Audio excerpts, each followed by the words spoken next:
বাংলাদেশের প্রধানমন্ত্রী তারেক রহমানের আসন্ন চীন সফরকে ঘিরে দেশ বিদেশে ব্যাপক আলোচনা শুরু হয়েছে। আনুষ্ঠানিকভাবে সফরটি বাণিজ্য, বিনিয়োগ ও অর্থনৈতিক সহযোগিতা কেন্দ্রিক হিসেবে উপস্থাপন করা হচ্ছে। তবে এর পেছনে রয়েছে আরও বিস্তৃত কৌশলগত ও ভূরাজনৈতিক গুরুত্ব। আগামী ২৩শে জুন ৪ দিনের সরকারি সফরে চীন যাচ্ছেন প্রধানমন্ত্রী তারেক রহমান। এর আগে ২ দিনের জন্য মালয়েশিয়া সফর করবেন।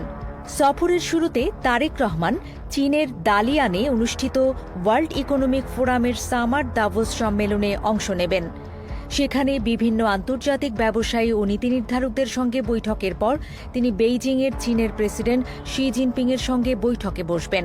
ধারণা করা হচ্ছে এই সফরে বাংলাদেশ ও চীনের মধ্যে ১ ডজনের বেশি সমঝোতা স্মারক সই হতে পারে। অর্থনৈতিক দিক থেকে সফরটি বাংলাদেশের জন্য অত্যন্ত গুরুত্বপূর্ণ। বর্তমানে চীন এশিয়ান ইনফ্রাস্ট্রাকচার ইনভেস্টমেন্ট ব্যাংক এবং নিউ ডেভেলপমেন্ট ব্যাংকের কাছে বাংলাদেশের $৯ বিলিয়ন বেশি ঋণ প্রস্তাব ঝুলে রয়েছে। এর মধ্যে সরাসরি চীনের কাছে $৪.34 বিলিয়ন চেয়েছে বাংলাদেশ।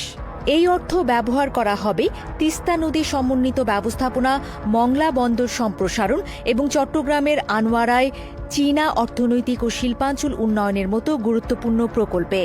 ইতোমধ্যেই আনোয়ারা শিল্পাঞ্চলের অবকাঠামো উন্নয়নে ৪১.৮৯ বিলিয়নের একটি প্রকল্প অনুমোদন করেছে বাংলাদেশ সরকার।